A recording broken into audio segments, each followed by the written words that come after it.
یہ گویا کہ قرآن مجید کے اختتام پر دو پہرے دار ہیں۔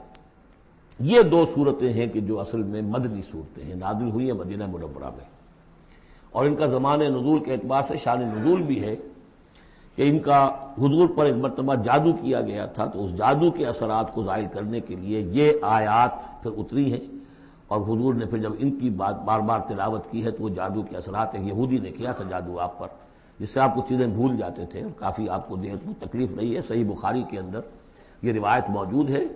ہمارے جدید کچھ نیشنلسٹ ہیں اور جو خاص طور پر منکر حدیث ہیں، وہ سمجھتے ہیں کہ اس میں تو توہین رسول کی کہ جادو کا اثر ہو سکتا ہے۔ رسول بھی اس اعتبار سے بشر ہوتے تھے، تلوار کا اگر کاری زخم پڑا ہے تو خون نکلا ہے، اور خون نکل گیا ہے تو زوفتاری ہوا ہے، زوفتاری ہوا تو بے ہوشی بھی ہوئی ہے۔ یعنی یہ جسم جو ہے ان کا، اس کے اعتبار سے جو بھی بخار آپ کو چڑھا ہے، بخار میں تکلیف ہوئی ہے، عالم نزع میں نہایت شدید تکلیف ہوئی ہے، تو اس حوالے سے یہ نہ سمجھیے کہ وہ بشریت کے جو لوازم ہے وہ ختم ہو جاتے ہیں، لیکن اللہ تعالیٰ کی طرف سے انہیں ایک مقام ملا ہے، ایک عصمت ملی ہے، ایک بزرگی ہے، وہ اپنی جگہ پر ہے۔ تو جادو کا وہ واقعہ بالکل صحیح ہے جو ہوا ہے، لیکن اس کے لیے اب یہ دو صورتیں ہیں، اور یہاں خاص طور پر نوٹ کر لیجئے کہ یہ معوذتین، یہ ایک صورت بھی ہو سکتی تھی، لیکن قرآن حکیم میں جو عام مزاج ہے کہ صورتیں جوڑوں جوڑوں کی شکل میں ہیں، تو دو حصوں میں تقسیم کر دیا۔ اور اس کی تقسیم کیا ہے؟ ایک وہ چیزیں ہیں جو انسان پر باہر سے حملہ آور ہوتی ہیں، اور ایک چیز وہ ہے جو انسان کے اپنے اندر سے حملہ آور ہوتی ہے۔ ان دونوں کو دو علیحدہ چیزوں میں رکھ کر اور سکھایا گیا ہمیں کہ تم ہمیشہ اللہ کی پناہ طلب کرتے رہا کرو ان چیزوں کے اثرات سے، ان چیزوں کے اثرات بد سے اپنے آپ کو بچانے کے لیے۔ بسم اللہ الرحمن الرحیم، قل اعوذ برب الفلق، کہو کہ میں پناہ میں آ گیا صبح کے رب کی۔ فلق، فلق ویسے تو یہ لفظ ہم پڑھ چکے ہیں سورہ انعام میں، فالق الاصباح، رات کی تاریکی کا پردہ پھٹتا ہے اور سپیدہ سحر نمودار ہوتا ہے، یا گٹھلی فالق الحب والنوائب، تو وہ جو گٹھلی ہوتی ہے وہ بھی پھٹتی ہے تو اس میں سے دو پتیاں نکلتی ہیں تو درخت بنتا ہے۔ اس اعتبار سے فلق سے مراد یہاں صرف صبح نہیں ہے، بلکہ جو اگلی صورت میں آ رہا ما خلق، جو بھی کچھ اس کائنات میں اس نے پیدا کیا ہے در حقیقت وہ عدم کا پردہ چاک کر کے اس کو وجود بخشا ہے۔ عدم سے، عدم محض سے، کریشن ایکس نہیلو، بغیر کسی شے کے کسی شے کو بنانا۔ تو قل اعوذ برب الفلق من شر ما خلق، میں پناہ میں آتا ہوں اس کی تمام مخلوقات کی پناہ سے۔ اب آپ غور کیجئے، مخلوق ظاہر بات ہے خالق کی طرح کامل تو نہیں ہو سکتی، مخلوق کے اندر کوئی نہ کوئی پہلو جو ہے وہ کمی کا، تقصیر کا، نقص کا رہ جائے گا۔ تو گویا کہ ہر مخلوق میں شر کا پوٹینشل ایلیمنٹ موجود ہے۔ یہ دوسری بات ہے کہ اللہ تعالیٰ کسی کو سہارا دے دے، کسی کو اپنی طرف سے عصمت عطا کر دے، اپنی طرف سے خصوصی پروٹیکشن عطا کر دے، پوٹینشلی خلق جو ہے وہ گویا کہ مستلزم ہے، اس کے ساتھ شر کے اندر کا پہلو موجود ہوگا۔ قل اعوذ برب الفلق من شر ما خلق، یعنی وہ شر جو ہے خود اپنی جگہ پر کوئی علیحدہ مستقل وجود رکھنے والی شے نہیں ہے، بلکہ وہ شر جو ہے خلق کے اندر جو کمی کا پہلو ہے۔ جیسے ہم نے انسانوں کے بارے میں پڑھا، خلق الانسان من عجل، انسان کی سرشت میں جلد بازی ہے۔ خلق الانسان ضعیفا، انسان کمزور پیدا کیا گیا ہے۔ وہ جو اس کا ہے، جو اس کا فطرت والا پہلو ہے، جو روحانی پہلو ہے، وہ تو ہے انا خلقنا الانسان فی احسن تقویم، لیکن جو یہ حیوانی پہلو ہے اس کا جو مادی وجود ہے، اس میں تو ضعف بھی ہے۔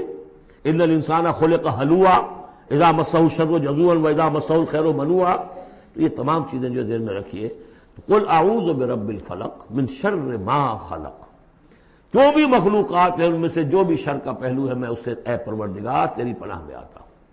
ومن شر غاسق اذا وقب، خاص طور پر یہ رات کو ڈھانپ لینے والی جو ہے رات، اندھیرا، یہ ظاہر بات ہے اسی پھر رات کے پردے میں چوری بھی ہے، ڈاکہ بھی ہے، اسی میں پھر غول بیابانی جو ہیں، شیاطین جن ہیں، ان کا بھی جو حرکتیں ہوتی ہیں، پھر یہ ساری چیزیں جو ہے اسی کے سلسلے من شر غاسق اذا وقب، سانپ بچھو وغیرہ بھی اسی وقت نکلتے ہیں۔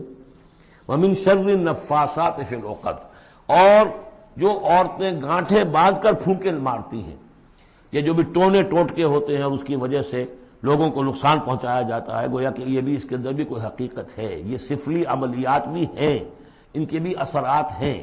جیسے کہ ہم جانتے ہیں کہ جادو جو ہے حق ہے، برحق ہے، اگرچہ کفر ہے.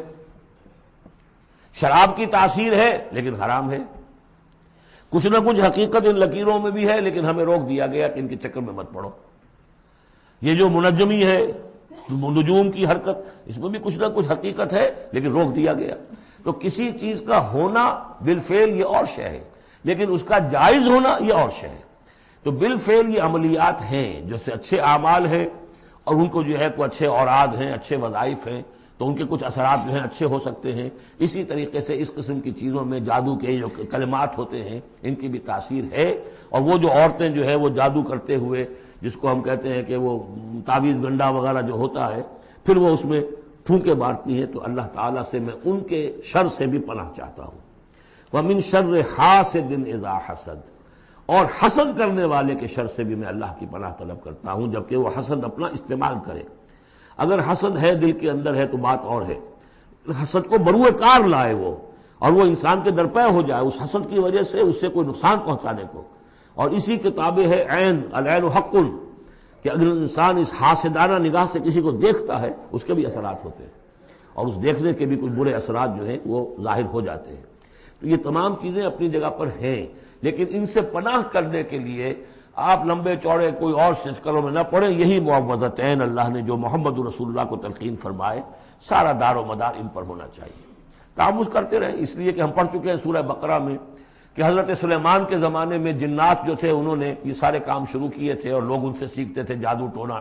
اور آج بھی نقش سلیمانی کے نام سے بکتے ہیں اس قسم کے جو بھی تعویذات ہوتے ہیں، اور وہ ایک دھندا بنا ہوا ہے.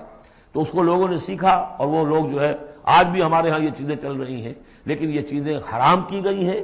اور کہا گیا ہے کہ کوئی کسی کو نقصان نہیں پہنچا سکتا جب تک کہ اللہ کا اذن نہ ہو. اگر یہ یقین انسان کے دل میں ہو تو پھر اسے کوئی نقصان نہیں ہوگا. اور ویسے تو یہ ہے کہ تکلیف اللہ کی طرف سے کسی وقت آ سکتی ہے، بغیر اس کے کہ کوئی اور آپ کو پہنچائے، اللہ کی طرف سے خود بھی آ سکتی ہے.